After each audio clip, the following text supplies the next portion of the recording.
Good morning, everyone, and welcome to today's DBCC Zoom meeting. It's Friday, January 22nd, 2022, and I'm Barry Cowan, your host for this meeting and the president of the Deerfield Beach Computer Club since 2005. Wow, I just flew in from Chicago and boy, are my arms tired. Okay, that very bad joke, but that's that's one of my faves.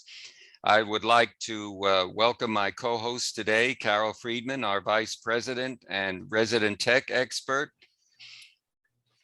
Steve Costello, who is a former president of the Broward, what was it?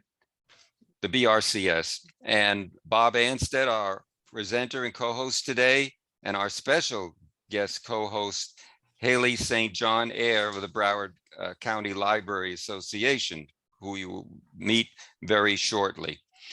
Well, I'm getting a lot of questions, of course, about returning to the classroom. And my answer is not yet. It's not yet safe to do so. And I think if we took a survey, which I'm not going to do, I believe most of you would say you would rather continue with Zoom. And why not? You're sitting in the comfort of your own home with coffee or whatever you've got. You don't have to face traffic, inclement weather, unforeseen accidents. You don't have to get up early to be able to get in your car and run to a classroom. All the benefits of just sitting there comfortably and learning. So, and as I call it, our method is edutainment. We educate and we entertain you. So as we go on, let us edutain you and you'll have a great time, I promise you. So today, by the way, is also the 15th anniversary of the iPhone. Steve Jobs introduced it first in 2007, and it has just skyrocketed today. If anyone has Apple stock, you can vouch for that for sure. Let's see what else I have here. Oh, I don't have much more to say, except I'm glad everybody looks very healthy, those that I can see anyway. And we're about to start in a few seconds. Let me just get my notes together. We're going to begin with a very special presentation from a good friend of ours, Haley St. John Eyre from South Africa. No, she's not in South Africa today. She's right here in Broward County, I hope, in Florida. Haley is well known to us because she's given many presentations at the club in our classroom. One was an excellent one on the Broward County Library. It's still on our YouTube channel. And let's see if I get this right. Haley is Library Specialist Supervisor, Regional Programming Coordinator at Broward County Government. Take a breath, Barry. So Haley, anytime you're ready, introduce yourself and tell us a little bit about you and then share your screen. Hi everyone. As Barry mentioned, my name is Haley and I work for Broward County Library. I'm the Events and Exhibits Coordinator in the North Region, for the North Region. So that encompasses about 12 library locations, including the Century Plaza branch, Century Plaza Leon Slayton branch, and the Deerfield Beach Percy White branch. And I work out of the 2 regional libraries. So half of my time is spent at the North Regional Library on the Broward College campus, and the other half at the Northwest Regional Library, which is in Coral Springs. I know most of you have, I'm hoping, a Broward County Library card. I'm really curious to know how many of you do have library cards. I guess by a show of hands, it looks like there are several. So I'm here today to share some information, some more information. And for those of you that may not have been in a library for at least 2 years, we are back open for business. Currently, masks are required in the building, but you can, if you need to stretch your legs and get out of your apartment or your space, come on down to the library and have a look at what we've got. We've all been, during the times that we were closed, we were all busy straightening shelves, tidying up, and making things nice and tidy for the people to come back. So we're looking forward to seeing you in the building. We are going to, in a limited capacity, resume in-person programming. We did start last year, but they shut us down because of the uptick in infection rate. But we're anticipating as of February 1st, we will be able to start in-person programming. Obviously, it's going to be slow and there'll be less selection. But as time goes by, we're hoping to get back to fully, well, I don't think we'll ever get back to fully in person. I also want to ask how many of you have attended any Broward County Library online events over the past couple of years? Does anyone? I see one hand going up there. I'm here to tell you that it is an option, and you guys would probably be more comfortable with being able to do it than a lot of others because you have that interest in technology. It really isn't too complicated. We do use WebEx, which maybe is a little bit more complicated than Zoom, but once you do it once, it's really easy.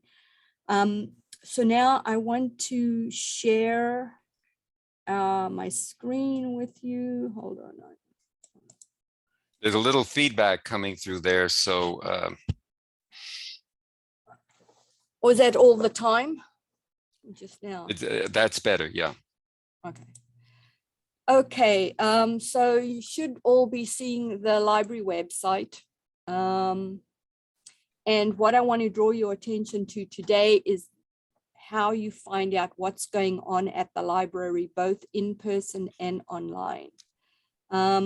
Also, for those of you that don't have library cards, there is a way to sign up for a library card, a digital card, which will allow you to access all our online resources, and it's pretty much instantaneous.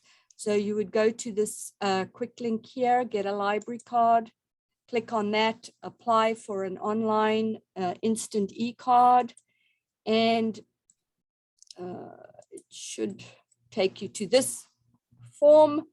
You fill that in, you can select a library, you know, that you would like to go to if you were going in person, and then you just register and you will receive, I believe via email, your library card.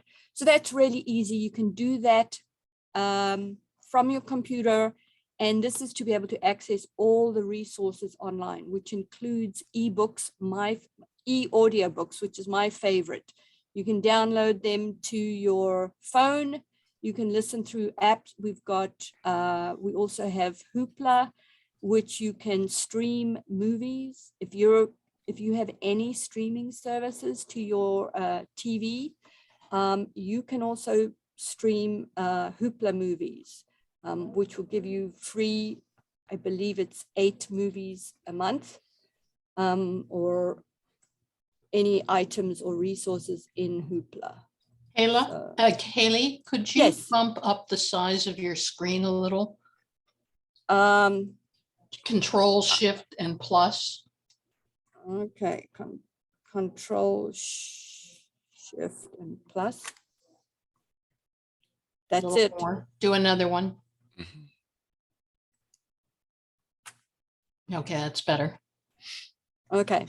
Good. So for those of you, again, get a library card. That's where you'd get an instant e-card that you can use for online resources.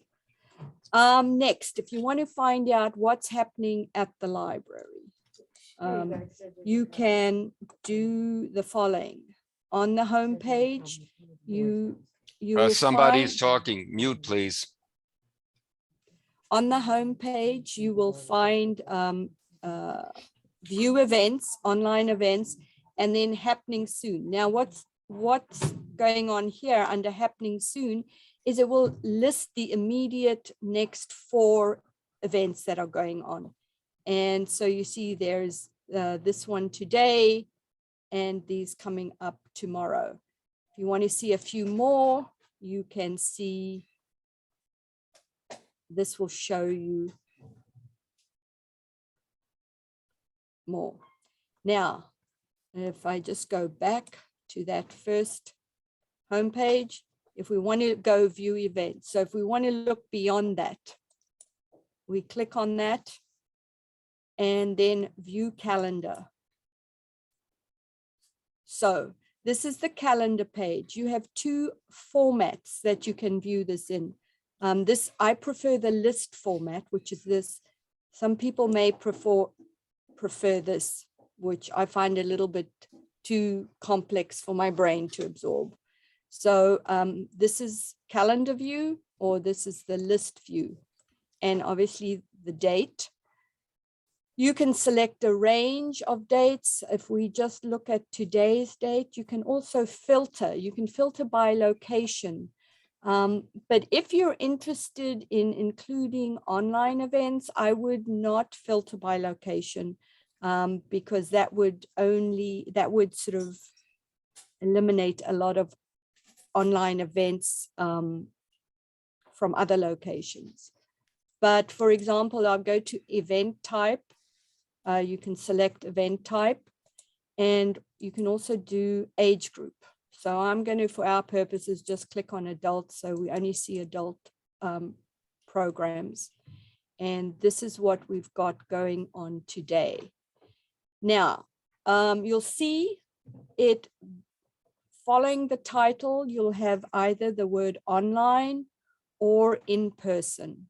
You can see the in-person was rescheduled because we had to cancel all in-person programs in January. But if you look at this week, then you'll see each one will have whether it's online or in person. And as it's still January, we're only going to be online. The other neat thing is you can create a brochure. So for example, if you saw this program that you were interested, and I'm going to go to a personal favorite program of mine, which is coming up next on Saturday, the 26th of February. And I wanted to remember that or print it up or give it to someone else. You can create a brochure. So let's create a brochure. You have the option of downloading, which I'll do, or sending via email. It will take a minute. Okay, so there you will have a printed brochure for that one day that I selected for adult programs. And there you see online, that one's in person, online, online, online, and so on. So that's a new feature. If you haven't been to the library in a while, we have that. You can, as I say, also send via email. We've got this new events calendar, which is a lot more user-friendly, in my opinion, and it gives you more information. For example, if you wanted to, if you saw a program that you were interested in, you could click on here to find more about the program. And you can add it to a calendar. And if you wanted to register, you would click on that, register. And in this particular case, that program was part of a full day of programs. So you can select which ones you wanted to register for, and then you would click register.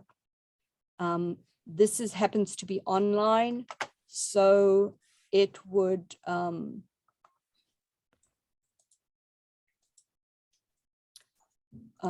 then generate an email that gets sent to you, which you can put in your calendar. And on the day of the calendar, all you need to do, on the day of the event, all you need to do is click on the join event button, and it would take you into the event. So that is kind of our new version of online calendar, and how you can, hold on, let's see.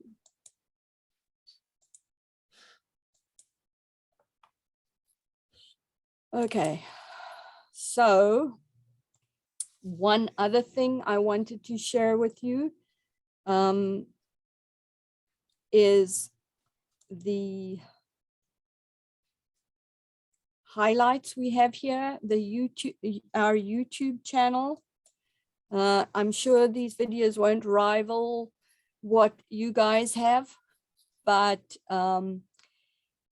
we have staff from all locations doing short videos on different topics. We've got book recommendations, we've got armchair traveler, we've got how-to guides, we've got a lot of kids videos, story times. Here's a WebEx how-to guide. We've got a lot of kids story times, obviously, but we do have, there's something on project management. There's a guide how to use the app that allows you to read online, or audiobooks, e-audiobooks. We've got this BCL docent. We've got online art classes and resources. Anyway, plenty to do, just in case you don't have enough to fill your time with. And that is about it. No. Oh, So yes, I mean, yeah. if anyone has any questions, I'd be happy to answer the questions. But primarily we have, I want to just encourage you to go and explore our website. We do have a lot of great activities, and both online and in-person events. So we hope to see you soon. Wonderful. That's it. Thank you so much, Haley. You're welcome. Thank you for having me. You may unshare your screen. Okay. Let's see, stop share. Okay, great. Let's give her a sitting ovation, everybody. Thank you very much, everyone. We hope, Haley, that you might want to do a presentation on the e-media on the Broward County Library for us, maybe in an upcoming month, because Yes. that is something I swear by. I'm on everything on e-media. Yes, Oh. I'll be happy to do it. You can just let me know a date. And I see there's Marsha. Do you have a question? Marcia? Just yesterday, I spoke to Selena Connor at the library, the main branch, because I was talking with her about doing a presentation for us on using Hoopla and the new setup, since Libby? you're leaving Overdrive soon, to replace Overdrive so that people can make use of those things. And so I asked about Selena getting in touch with somebody to do a presentation for us just yesterday. Well, I don't want to push Selena out, so whoever gets there first, but a reminder, if you go to the YouTube channel, there are a couple on Libby, which is the replacement for Overdrive. And I used to use Overdrive, and I was very happy with Overdrive. I now use Libby. The jury's still out for me, but we're not going to have an option soon. So, we just got to change and get used to it. But certainly I would be happy to talk on that. Libby, Yes. as I say, I use a lot of e-audiobooks and Hoopla. I usually have finished my 8 downloads, after the first weekend of the month. So, that's a great resource, free And- streaming resource that you can put to your TV. And if you're musically inclined, you can go to Freego, where you can get Yeah. 6 free downloads to Every your- week. every week. And I swear by that too. I mean, it's amazing what the Broward County Library has done with that site. They deserve all the kudos. Okay, well, thank we you, need- Haley. Do we need to subscribe to YouTube? No, if you go through our website, you can review those videos, and you can watch. You don't need to subscribe to YouTube. Okay. Okay, thank you. Before we begin our next presentation, I need a couple of people to identify themselves. Roseanne, you don't look like Roseanne. So could you please identify yourself? I sent something to you in the chat. He needs to unmute himself. Okay, He was trying to say something earlier, but I Okay. muted him. okay. Barry, don't worry about it. Just All right. Let's see. Okay, everyone, let's go on. And now our next presenter is well known to all of us from his presentations in the classroom. He did one on the Oculus headset, and people were standing in line to try it and were fascinated. Today's presenter, Bob Anstead, is the coordinator of digital initiatives at the Broward County Library Creation Station in Fort Lauderdale.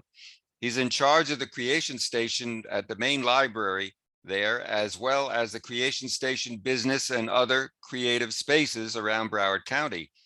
He likes to say, quote, "I live in the future," unquote, where I get to work with 3D printing, creative design, hands-on maker projects, and robotics. He's currently organizing and running a robotics track for the public to learn coding and building robots, as well as virtual reality VR track with an Oculus Rift and HTC Vive, along with other virtual reality and augmented reality AR gear available for the public to try out and develop on. He works at building connections with the local community and the library, along with fostering cooperation between libraries around the state of Florida and beyond. He's given many highly informative and entertaining presentations in our classroom about robotics, AI, artificial intelligence, VR, virtual reality, AR, augmented reality, and much more. And you can ask his wife if he eats and sleeps in between all of these things. So I want to welcome our guest speaker today, and let's give him a warm welcome, Bob Anstead. Thank you, Barry. Thank you for everybody there. So today we're going to be talking about the metaverse. We're going to explain what these terms mean. We're going to walk through all this. I've got the chat up, so feel free to toss in any questions you have as they come to you into the chat, and I'll pause every once in a while and we can unmute and ask questions also. So the whole idea, I stumbled upon that I have a theme for all of our programs lately as, is this the future we were promised? With virtual reality, with augmented reality, with voice assistants, robotics, and now the metaverse. Are we really doing these things? Are we really supposed to be, are we getting what we wanted to out of this? So we're going to kick this off. We're going to go for a while. It's going to be very light on pictures for you, lots of text. and lots of talking. And then I've got a PDF for Barry afterwards with all like 75 links of various stories to read afterwards that all pertain to what we've been talking about today. So the first off, does Bob really know what he's talking about on this? Maybe. Here's the problem. Anyone who tries to tell you they know exactly what the metaverse is and what it's going to be is lying. They don't. Nobody knows what's coming. Nobody knows what's going to happen with this. And I can give you a really great example of that. Because who here, I'm pretty sure all of us, remember when you had an old cell phone and AT&T, who was the by far dominant carrier at the time, rolled out 3G to everyone in the nation so that you could get better text messages. And that ended up with Uber and being able to pull out a smartphone and be able to go to an app and order a stranger to come pick you up and get in their car and drive someplace with them. No one in their right mind would have predicted we'd all be riding with strangers 15 years later when they rolled out 3G back in the 2000s. But that's what ended up happening. That's what's happening now with the metaverse. The metaverse is going to be rolling out here. It's Uber and all these things. They're considered like, Web 2.0 as an idea. And so is this, again, just that tip of the iceberg? Is this just the beginning of something, or is this just going to fall flat? Well, one way I like to look at these things is to see where things are getting really exciting, where people are hyped up and talking about something a lot, because that tends to tell you how much the rest of the world outside of the tech industry is doing. Because we're all talking right now about these things that just keep on growing, all the old platitudes, from small seeds grow great oaks and the march of progress and da da da da. Well, I think the metaverse is coming. I'm pretty sure it is, because I don't think we can avoid it, because they have to sell us something next. And that's the next thing they're going to be selling us, all the big corporations. So the only thing we can really, the only change we really know is that there's going to be change, because obviously no company is going to sit back on their laurels and say, oh, well, we sold them that TV and they never need to buy another TV ever again. So we're done. Yeah, that's not how the world works. I don't think it ever really did work that way. And nowadays, I think that we are just so used to change for change's sake that sometimes we get caught up in the idea that, oh, well, this is the next big thing and this is where we're going. So let me talk to you about that one and look at this on the idea of scale. So I'm going to guarantee that you guys have all heard of cryptocurrency. You may not understand it yet. Don't worry, we'll get to covering terms later on. But if you've heard about cryptocurrency and Bitcoin and those sorts of things in the news, it is huge. It has got an $826.6 million total cap on all those Bitcoins, all that cryptocurrency floating around in the world. That's huge. That must be, everybody must be getting involved in that. Well, Forex, foreign exchange, and doing on real currencies, euro versus US dollar versus the yuan, etc., does $6.6 billion daily for a total market cap of $1.93 quadrillion. Let that sink in for a second. Everybody in the world is talking about how cryptocurrency is changing everything. That's a rounding error compared to what is actually happening in currency markets. So we can't get fooled by all the hype. We have to remember that some of this stuff is excited people with a megaphone being able to talk about it versus what everybody in the world is actually doing.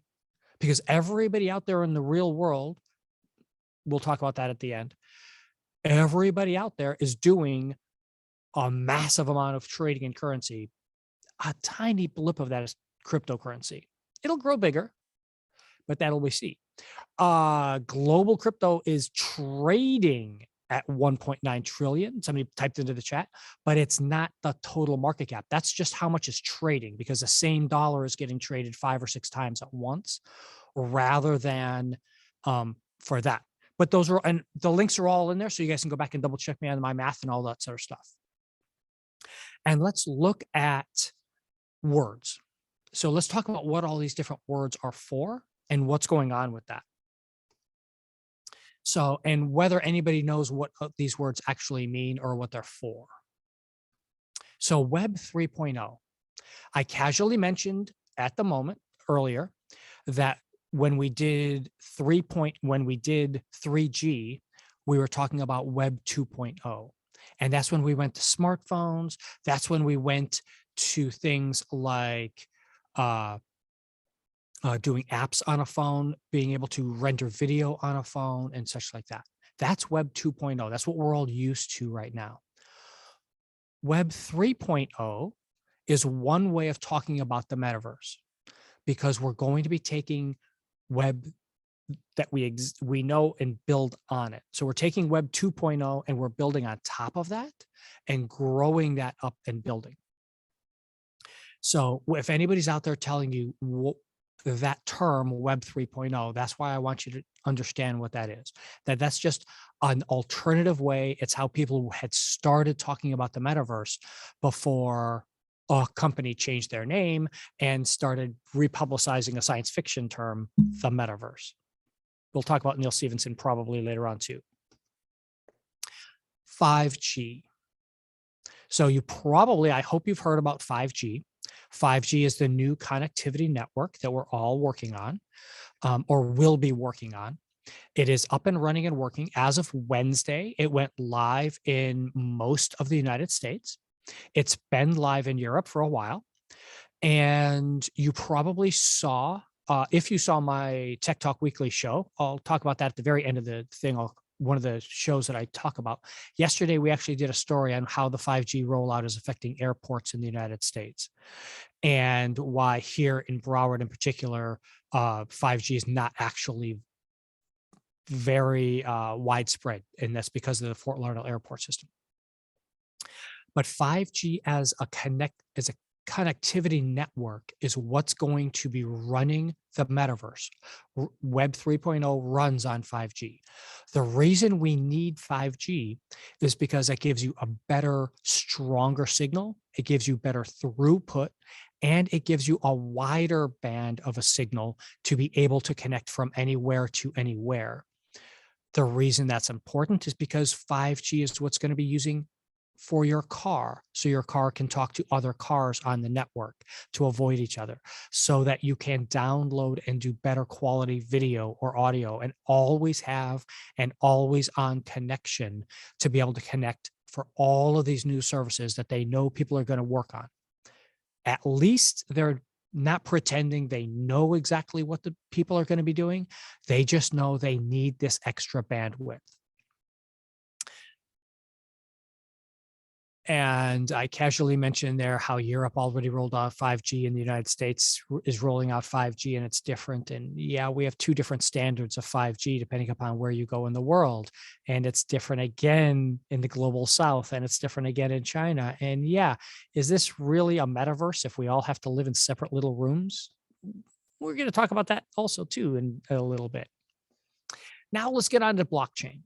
This is the other big term that you need to know about to understand how the metaverse is supposed to work. The blockchain is going to be, it's also called a distributed ledger. I'm sure you guys have already had a class on this before, so I'm just going over this briefly. If anybody needs more definition on that, we'll go into it. But the blockchain basically allows you to distribute a ledger, an Excel sheet, so that everyone understands and everyone knows who owns what. And then things like cryptocurrency are built on top of the blockchain. So you are linking your cryptocurrency ID, your token, to the blockchain, and everybody knows that this token is owned by this person, even though it's anonymous. That's how cryptocurrency works. And there are a lot of problems with how it is currently working or not working. And there will be changes over the next few years as it becomes more of a central currency and controlled by governments, because there will not be a currency that's not controlled by governments.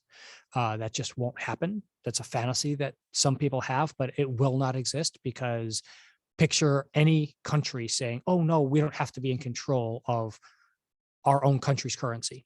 It just doesn't happen. NFT, non-fungible tokens. That there is another thing that's big in the news right now, and everyone's talking about it because all these crazy prices for these things that people are buying, and people don't really understand what an NFT is, or where and why and how and what we're going to be doing with them. Non-fungible token only means that it is not a physical item. It is not this bottle. This bottle is a physical item, is a fungible. And an NFT would be on the blockchain indicating that I own this bottle. That's good. That's a great way of using an NFT, because you could do that in the library.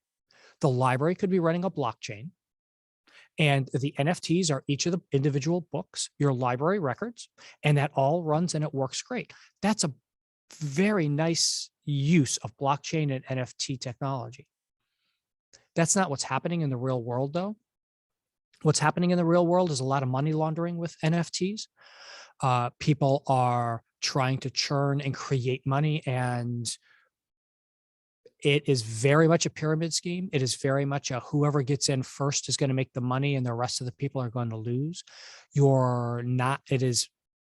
Look at it very similar to the idea of investing in art, that anybody can walk into your house and take away anytime they want to, but you still own it. But anybody can come pick up that Mona Lisa and take it out of that museum, transfer it to this museum, because it's just an NFT and I can move it anywhere I want. And if that doesn't make a lot of sense to you, welcome to the world of current NFTs. I'm going to pause right here because we just covered a whole lot in only 8 minutes. So I want to questions. You can unmute if you want to and ask, or you can type into the chat before we get in too far onto these topics and these ideas here. Anyone have anything for me? Feel free to type it in there. Okay, somebody asks integration of Starlink and 5G.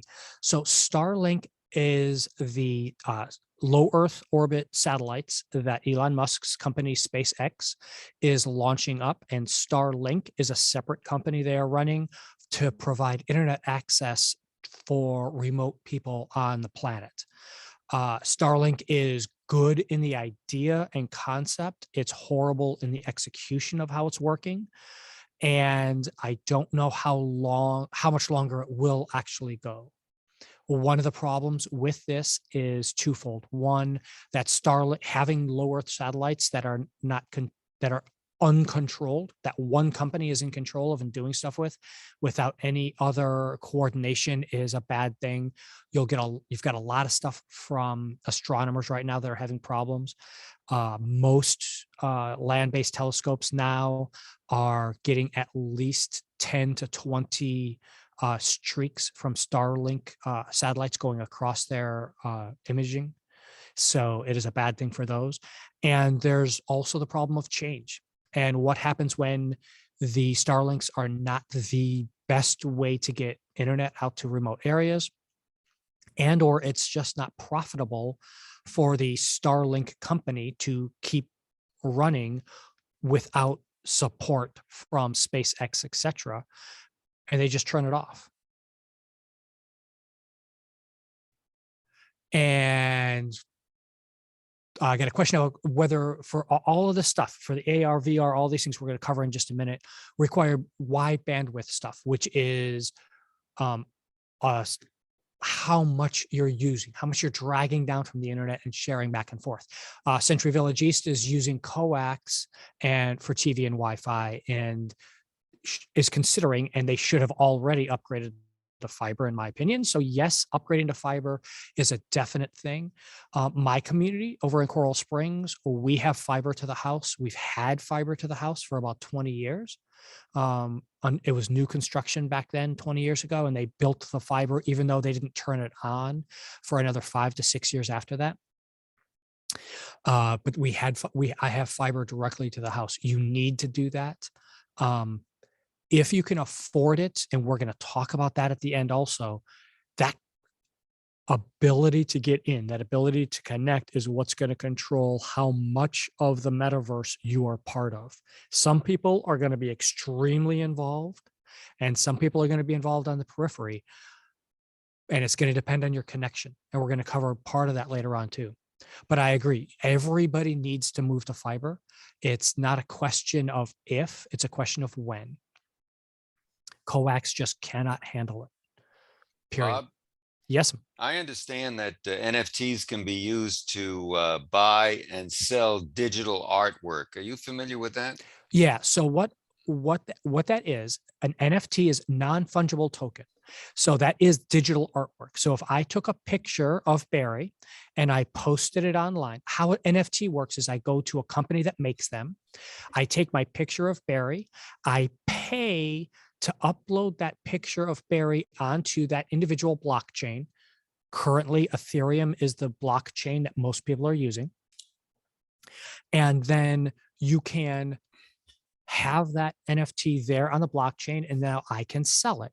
That's the goal. I figure if Barry's got a fan club out there, someone's going to pay for a picture of Barry, and I had to pay whatever it is, somewhere probably in the neighborhood of $6 by the time all is said and done, to upload that picture and create the NFT. Now I got to go find someone who loves Barry enough to buy that picture from me for more than $6, so I make a profit. Well, Bob, So I if I had a can- fan club, but the guy died. I'm sorry. There we go. So if let's say I can convince someone here, I can convince Steve to go buy that picture from me for $12. Well, now it looks like I have made $12 off of this picture. But then Ada can just go look at that picture and say, oh, I like that picture too. And right clicks on the picture of Barry and downloads it. And now it's hers. And Steve paid me $12 for that same picture. Wow. That's what NFTs are. NFTs are virtual receipts that you own something. It's kind of like a virtual baseball card. There are multiple copies of them. They are very easy to swap back and forth. And the key part that most people miss about an NFT like that is that picture of Barry is stored on my web server or wherever I have stored it. I put it up on my website, or I've got it on a Google Drive or something like that. What kind of security is put into the NFT? Zero. I mean, in terms of secure. Zero. Zero. Okay. There's zero security on it because it's a picture. It's a digital image, just like anything on the web. You can right click on it and download it. If you have that picture, Steve has bought that picture of Barry from me for $12, and then I go delete the picture off the hard drive that I have it on, Steve's out the money, and that picture doesn't exist anymore because the blockchain points to a token that doesn't exist anymore. It shows I deleted it, but that's it. You're buying on faith, which is why I say 90% of what NFTs are doing right now are scams, because it is somewhere where I create an NFT, I sell it at $100, then I create a second account, because remember, this is all anonymous. I create a second account, I buy that NFT for $1 million. It's just money. It's all just blockchain cryptocurrency money that I can throw around and do whatever I want, because who knows how I got that money. As I commonly joke, it's just laundering drug money. I take my drug money, I go buy make that token for $100, take my other drug money that I've got onto the blockchain that I've invested in there. Now I go buy that for $1 million. Now I have $1 million in cryptocurrency. Now I can go declare that to the IRS, and now it's all clean. Yeah, it's a mess. That's why no government is going to let cryptocurrencies exist much beyond what they're doing right now. They can Right. talk about it all they want, or they can pretend that they know what they're doing and that they're going to be better than any government. But in the end, no one has ever successfully fought the world governments for having their own currency that a government wasn't in control of. It's been tried several times in our history of the world, and that's it. Yeah, yeah. Someone making an NFT of their eyes and trying to sell it. Yeah, it's you can, and if you have money to just throw around because you don't think of it as real, you can throw that money around and do what you want. But again, it's just that small portion of things that are out there in the world, and it's not the real metaverse. People are throwing this around because, oh, I'll have an NFT. I'll give you one more example before we move on. I'll take an NFT of this object in my game, and I'm playing this one game on Xbox, and I want to take that object and I want to transfer it to a different character that I'm using on PlayStation. Why in the world would Sony and Microsoft let you buy something in one space and take it to another space and not have to pay for that? That's their job, is to make money off of you playing games. So yes, they'll let you have an NFT of that object in the Sony game also, but you're going to pay in the Sony game as well. You're not going to own it and transfer it around to anywhere else. We'll talk about ownership at the very end of the presentation here on that. So I'm going to move on, and I want to talk about some of the topics you guys already know, because we've talked about these in previous classes I've done and other things like that. Persistent computing, which is also called ambient computing. That's tied in with voice assistants a lot. I don't want to turn on anyone's devices there, so I'm not going to say her name. But when I left my house this morning, I didn't even think about saying I'm leaving for the day, because my voice assistant at home is listening to the house, understands, wait a minute, nobody's here anymore. It's that time of day.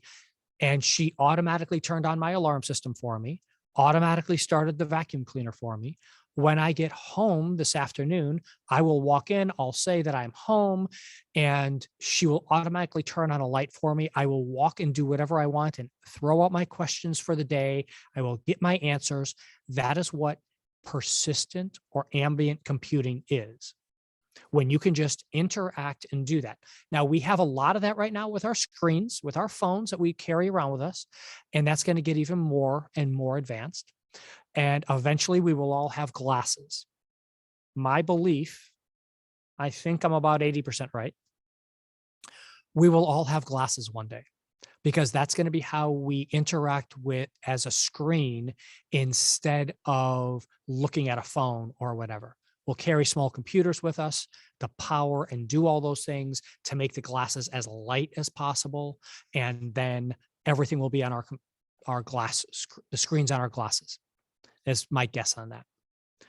Virtual reality, we've talked about that, where you become very immersed. You put the black brick on your face and you become exactly. Somebody says from 2001, I'm sorry, Dave, I can't do that. We're going to get to that point. That's AI is not on my list here, because while a lot of people say it's part of the metaverse, I think it's a separate thing, whether the metaverse really takes off or not. It's there. But for virtual reality, you're going to be immersed. This is what most people are telling you the metaverse is going to be, and they are wrong. Because virtual reality is what you're going to be doing and sitting and experimenting with.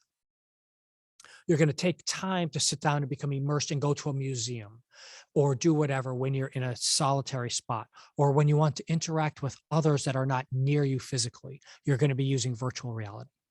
But you're going to be using augmented reality or mixed reality when you're interacting with multiple people, either virtually or physically in the same space. So if I am at the library and I am talking with you guys right now, this is the metaverse. We are in two separate areas. We are all interacting. We are immersed together. It is a very low level of immersion, but this is what the metaverse is. And that's why everybody's looking forward to the idea of making it better, because it can be so much better. let's give you that quick overview here. The only picture we really have to deal with today.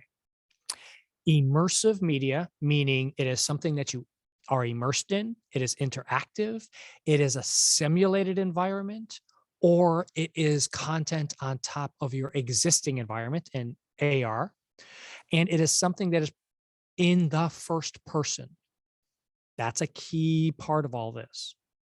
We have to be able to interact on a first person basis.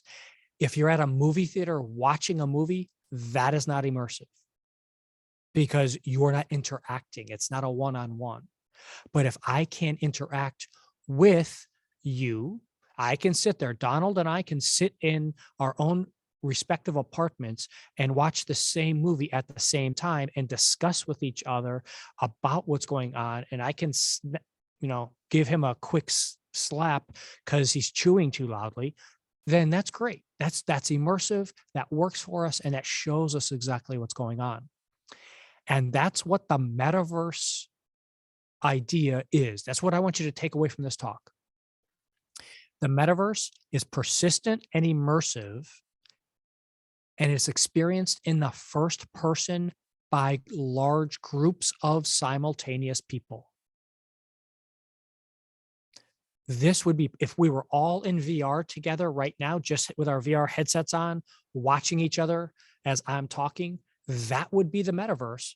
It wouldn't be very exciting because the level of avatars right now are pretty weak, and you still wouldn't do anything different than just watching me sit here talk or ask me questions, but that would qualify as a metaverse thing. And so that's why we're coming to that idea. That's what this portion is. So now after we've added all these new ideas, let's go back for questions. Ideas and questions on this. And of course, you guys are going to get a copy of this presentation with all of the links and all the stuff afterwards. Barry's going to send that out to everybody. So.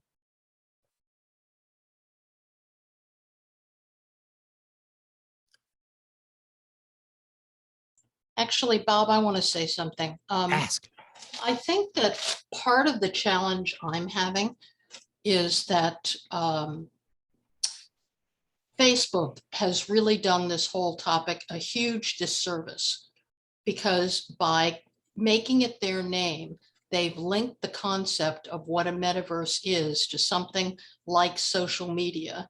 And it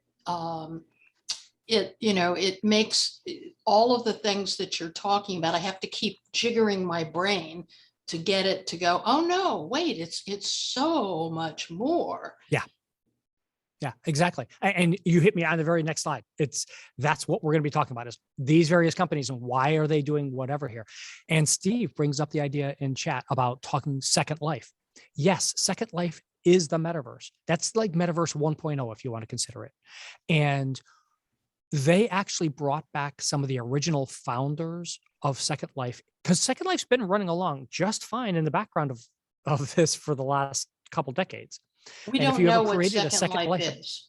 Okay, so Second Life is a three-dimensional, but on a 2D screen. They never really made the transition to virtual reality. It's an immersive world where you create a character. You can go in. It was put out by a company called Linden Labs. It has its own internal currency that's linked to the US dollar so that you can actually purchase things inside the game using real dollars and going back and forth. It is a way to interact with people from anywhere in the world. You are an avatar that you can go and do. You can be creative and build and grow and do all sorts of stuff in Second Life. It's a great, great experience. It kind of fell out of favor because it didn't get beyond that point, because they were more worried about growth of people than increasing the ability and interaction of the place, of the site. Now they've brought back their original creators because it turns out if you want to build a lot of metaverse stuff, there's a company that owns a lot of patents that's called Linden Labs. That is the people who built Second Life. And so anyone who's going to be trying to do some of this metaverse stuff is going to be owing them some money to be paying them. Just like Comcast and everybody owes TiVo money because they created what a DVR is and they own the patents. And that's how TiVo as a company is still making money. Yeah, Second Life, Linden Labs is going to be making money because of that. And so Second Life is a really good idea of a blueprint how the metaverse can evolve and where some of the potholes were in its first attempts and how it can get fixed. It's a really good idea there, Steve. And coming back to anybody other questions before I move on to our typical suspects and why these companies are doing what they're doing? I'm going to finish on time, Barry, I promise. Nice. Good, Larry. Mine is still out there somewhere. Dragon Tomb is out there. I used to log in like once a year and move him to the edge of the city that he was in. I would go find a tree at the edge of the city that people were building and camp there. And then the city would come build out to me and I would be doing it. And I'd log back in to find it and I'd be sitting in somebody's backyard or in somebody's living room because they had mowed down all the trees. And so I would just stand up and walk and move again. And I knew it would freak people out. Like, wait a minute, here's this avatar guy that just, wait, he's active, but he hasn't done anything and he's not responding to questions. It was a fun little experiment to do. So the companies that are doing this, Facebook/Meta. So Facebook as a social media company is inescapable. We all have an account there. Whether you think you do or not, you do. I showed my wife hers, even though she's never logged in, she's never done anything. There's the full account on Facebook for her. So they changed their name to Meta to take over that idea, as you just said, Carol, to make sure that they get mind share of everybody. Like, oh, well, the metaverse is going to be this, and you're going to be interacting in a social network thing like this. And Oculus, the Oculus Rift, which is how so many people have been introduced to VR in the modern world, is that name's going to be going away. We've already gone from Oculus Rift to Oculus Quest. Now they're just calling it the Quest.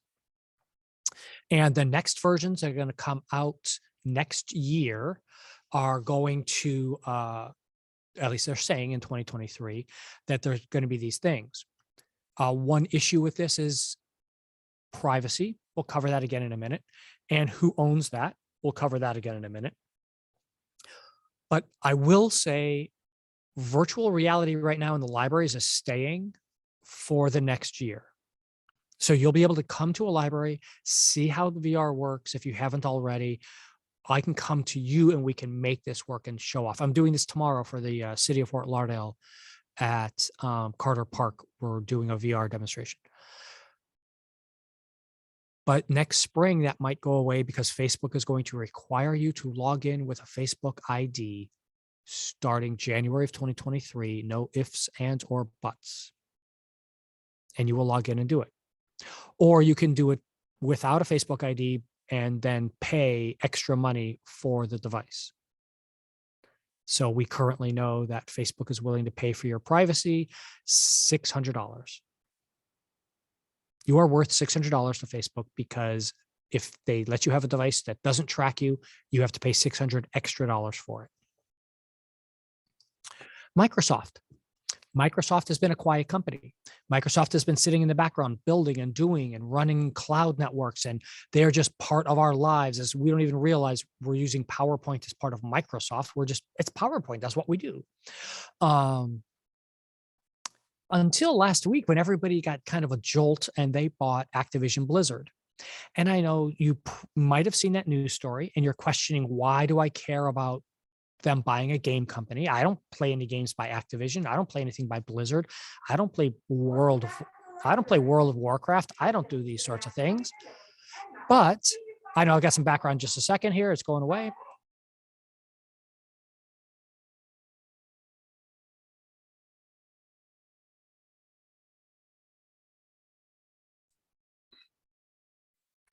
There we go. Sorry about that.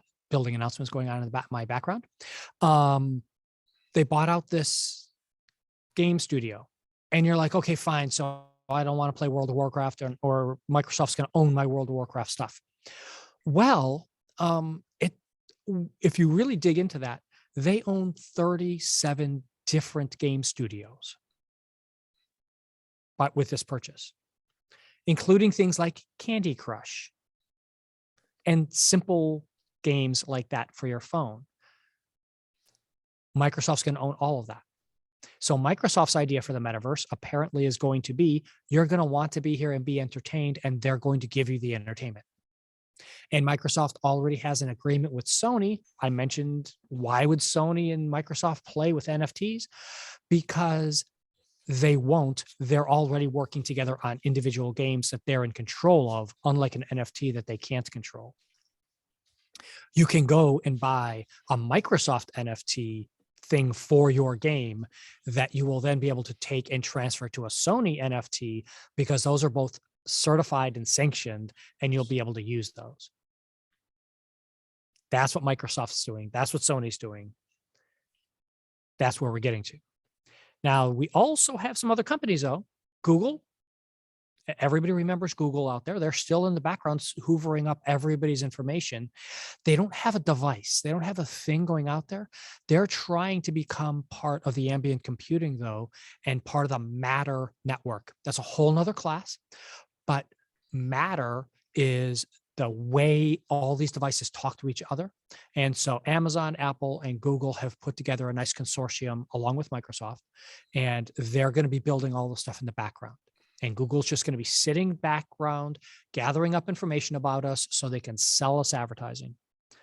Because you know this ain't free. Apple. We haven't mentioned them yet. Nobody knows.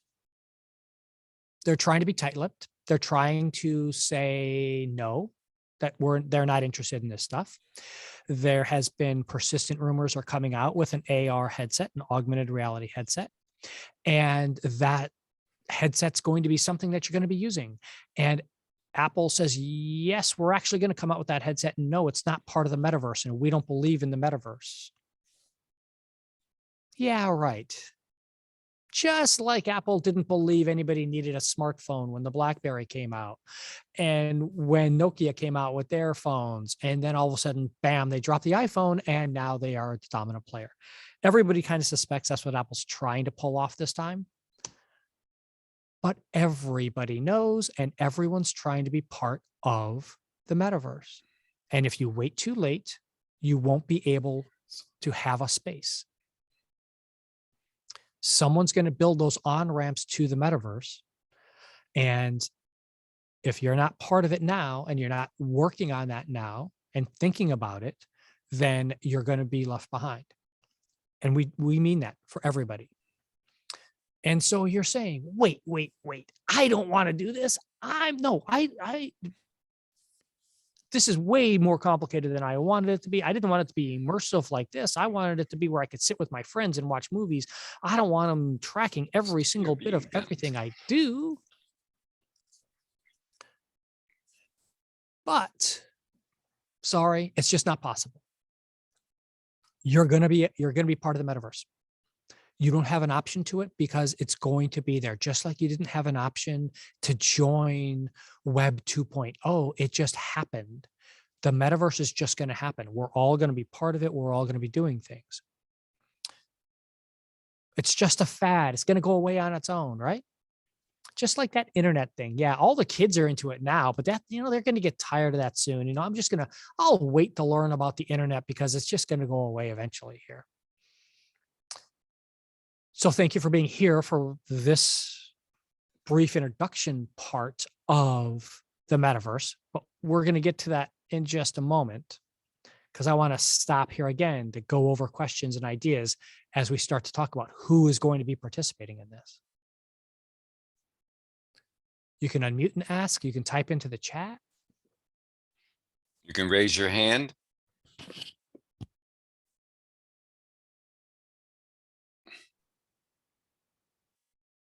There you go, Steve. Go ahead and unmute and ask your question, Steve. Yes, will Google Glass reemerge as a consumer product if you say that we will all be wearing glasses with a screen in them? No.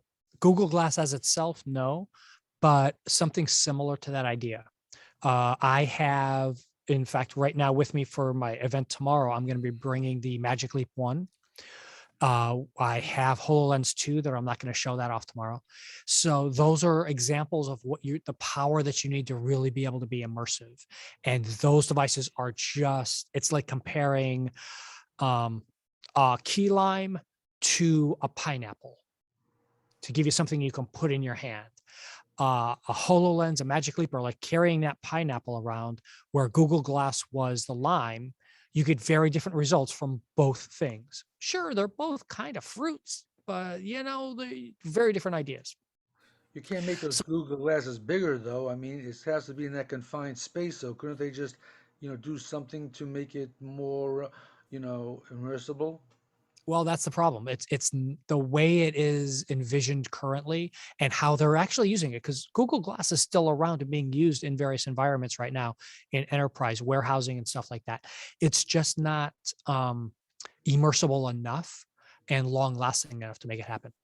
Thank you very So much. they're going to do something, but as a device maker, Google seems to be falling behind everybody else right now. Larry, you have your hand up.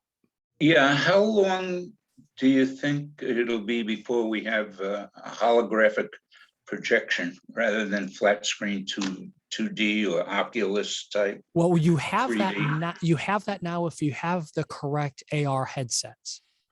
If you put on the Magic Leap 1 or the HoloLens 2, you can have full-scale holograms in the room with you that you can interact with, walk around. They are fixed in space. I will be demoing that in the spring here as part of our Oceans of Possibilities with the Magic Leap. Put up a coral reef, and you can walk around inside of that coral reef, and the fish will react to you and bump into you and move around you and stuff. Okay. That's there. That's a $3,000 something device that lasts for about 2.5 to 3 hours. Will it get better? Yes. The question is how, and that is battery technology. And as batteries get better over time, we will do better. Nobody ever thought our phone batteries would last, 24 hours like they do now. So we will eventually get to better batteries that'll allow that kind of stuff and allow those headset prices to come down and duration to extend. But yeah, it's a question of just that. So we'll have Star Trek.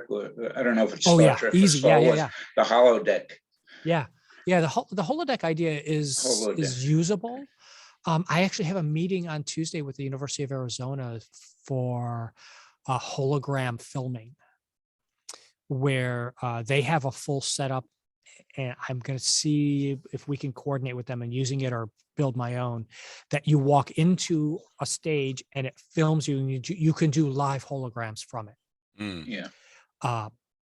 But you're stuck in that one space and you're interacting with whatever, and I only see you as the person, don't see the other stuff. Only other people see you interacting with it. Bob, can you mention what a hologram is, please?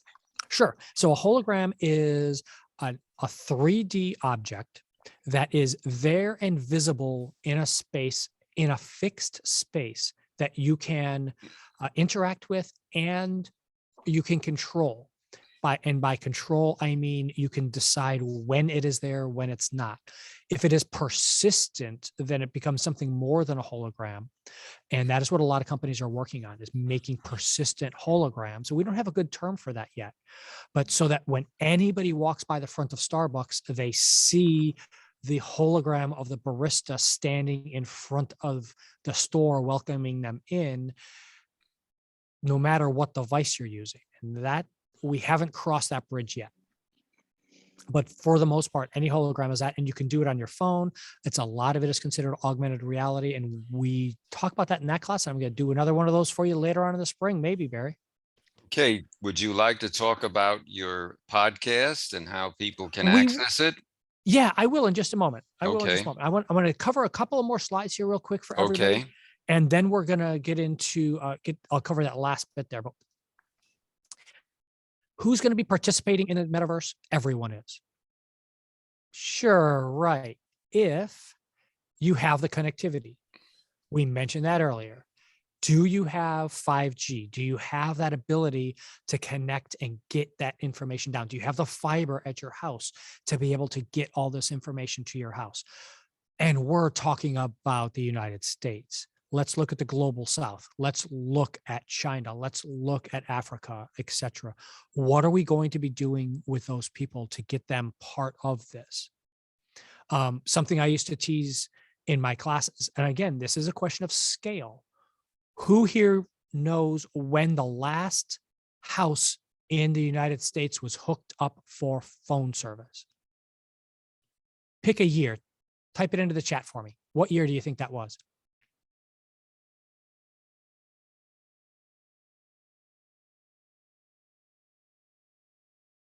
I don't have anybody who even wants to guess. Can you go to the, anybody got a guess for me? 69 from Bernice, 2022 from Steve. I think Steve's going to be the closest of all of you. It hasn't happened yet. There are people who live in the continental United States who do not have a phone line to their house yet. And it's been 100 years. This is the same thing. You will get quick and easy and fast connectivity into the metaverse as long as you are one of the people they can advertise to and that they think is going to help them make money. And then when you are not one of those people, if you're someone else, you're going to be left behind. You also need the gear. You need that gear to be able to connect, whether that's the computer, the phone, the headsets that we've been talking about, and to make it immersive. So you're going to need those things. I'll bring up two crazy ideas for you just to mention them. One are lickable screens. I know, you're like, wait, Bob, that's insane. It probably is. But somebody actually invented a lickable screen so that when he shows a picture of a lemon on the screen and you lick the screen, it tastes like lemon. When he puts up a cherry, it tastes like cherry. He's got something like 7 different triggers that he can use on the screen right now. It's insane, but it's coming.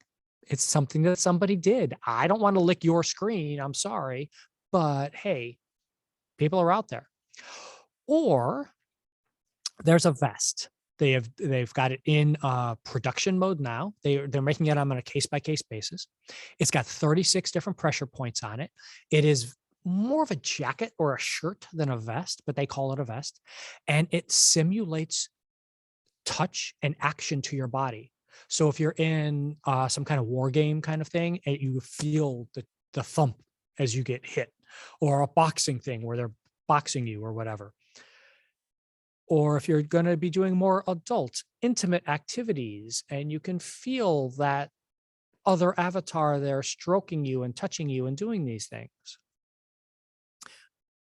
The metaverse is going to be fully immersive. Just let that rattle around in the back of your brain. And who's going to have the experience? We mentioned earlier on connectivity, who's going to be connecting, who's going to be creating that experience, and who's going to be part of the experience. Because we already know the problems of having the tech company that's all those tech bros of, you know, the young white males creating stuff, and all of a sudden your software can't recognize the difference on facial recognition for anyone who has slightly darker skin than the average white male. They wouldn't make a big deal about it on a Google Pixel commercial if this was a common thing that phones could detect various African-American faces. We need to make sure that everybody gets to participate and everybody has the same experience level. And we don't know yet what that's going to be like. We already know women have problems in these spaces, and we need to work on where and how that's all going to do so that everybody's experience is a good one and equal. So, who owns your eyes, and what does ownership mean? Our last topic for the day.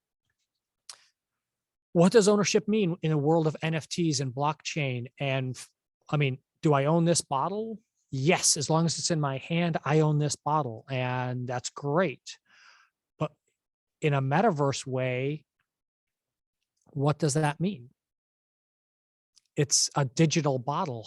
Who do I have to pay? And if my subscription to Google runs out, do they take away my water bottle? What does losing my water bottle in the metaverse mean? We don't know at this point. Who's going to be in charge? Who's going to own your eyes? Who's going to be able to do this? I mentioned earlier about Facebook ID, because in VR, they can track pixel by pixel where you're looking at. In AR, they can track pixel by pixel what and where you're looking at. What company's going to own that? What company's going to do that? My final question to you guys is, can you think of one company I haven't mentioned as a key player yet?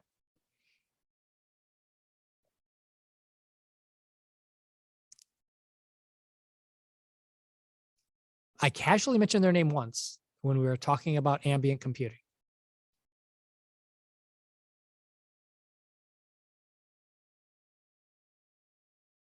Amazon. Amazon doesn't make AR or VR. Amazon doesn't make a lot of this stuff, but they have AWS, and over half of the internet runs on Amazon services.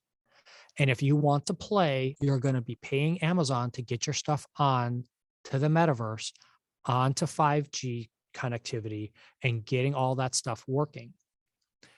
Because that's what Netflix does. Netflix is the largest distributing company for media right now in the world, and they run on Amazon's platform because they can't make their own platform because Amazon has been able to do it better. Who owns what and why? We don't know, and I don't think we'll ever really solve it in the next couple of years until it's too late. And then it'll just be what it evolved to. Fun ending, isn't it? Ha ha. Questions, problems, ideas. Let's shoot them out to me, guys.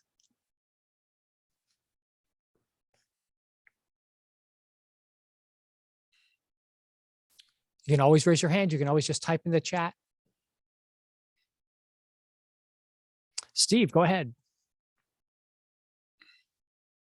How much does that underwater drone cost, or close? Oh, the new one. proximity? Oh, I've got, so at the beginning of the thing, I'm going to actually stop sharing my screen there. I'm going to share a different screen now to highlight that. So I do an underwater drone class now. It's just over $3,000 for the drone. It has lights and a camera and a grasping arm, and we go out and we look underneath the water, under the surface for doing things. So it's going to be a lot of fun for everybody. Yeah, Marshall, lots and lots to think about. And that's what I wanted to bring up for us at the very end here is I do a show every week called Tech Talk Weekly. It's for the library system. You can register and watch it live, or you can just go to the library Facebook page at 7:30 every Thursday and see the results of the show if you don't want to watch us make it on WebEx. And here is a link to the actual show, and you can see all of the previous ones we did. Yesterday's show where we talked about 5G, we talked about virtual reality is reality, and if you can really be friends with an octopus. We've talked about lots of different stuff on cryptocurrency, on printing pirates, on dogs understanding physics, just in the last couple of weeks. And there is also Creation Station Monthly, and we'll be doing this one Tuesday. And every month we bring two strangers together about a creative topic, and we get them to talk about how they're creative, what got them into it and doing things. This month, we'll be talking about podcasting. We did virtual reality last month, prosthetics, dance. We did cutting edge technology. We did genealogy. If you're interested in genealogy, that's a fun one. LaBrenda Garrett Nelson, you may not have heard of her name, but she's the president of the Genealogical Society for the United States. I was really lucky to be able to get her to be part of my talk and do this. So we've got all sorts of fun things to talk about. Music, we brought, yes, exactly, using Ancestry through the library. Thank you. For music, I brought somebody who does a Beatles revival band and someone who's in the Seattle Philharmonic. And they sat and talked about music and how they got into it and what they like to play and do and stuff like that. So it was a very fun show that time, and it's always a fun show, I think. So please feel free to go find those out there on the web and do. And especially for the metaverse, if you go there and look, there is an artificial intelligence concept and ethics class that we taught. And we got one of the engineers from HashiCorp, who is a company that you've never heard of, but their job is to blend clouds. So you work with HashiCorp so that your gear runs on AWS and on Microsoft Azure and on Google Cloud, et cetera. And you don't have to think about which company's clouds you're using. So we had her as an engineer tell us all, interact and talk about AI and stuff like that. So we've had some fun things in the library over the last year, and we're in season 2. So you're going to come see me and talk about all this. Bob, thank you so much for another Oh. excellent presentation. Let's 60 everyone give him seconds a over, hand. sorry. That's all right. That's fine. We appreciate everything. Obviously, he's not a robot. He is human, but it doesn't seem that way with it. He has encyclopedic knowledge of the subject, and we're going to bring you back Of course. if we can, as soon as we can. Folks, it's been a pleasure seeing everyone. We had good attendance today. I've seen almost 28, 29 participants, which is pretty good. We appreciate your support and your loyalty to the brand, the Deerfield Beach Computer Club. I will be writing the next article for the CVE Reporter in February. I'm submitting it to Elliot Cohen, the publisher, the editor, this weekend, and it should be there whenever you get your reporter in Century Village. So this has been a very interesting meeting, to say the least. Bob is going to send me a PDF of the links and everything. I will post it under the ICYMI, which is on our homepage on the right side. You'll see in case you missed it. I'm also going to post it in case on the handouts page we have under member resources. So you'll be able to access it and open it with Adobe Acrobat or Foxit Reader or any of the other free readers that you use for your PDFs. So let's close the meeting by saying, I hope you stay healthy and happy. And we look forward to seeing you in 2 weeks, which will be, I believe, February 4th, I think, if I've got that right. And at that time, we'll present another interesting meeting for kids of all ages. So say goodbye to everyone. Thank you so Have much a great for time, attending, everybody. We'll see you around. and we will see you in 2 weeks. Stay well.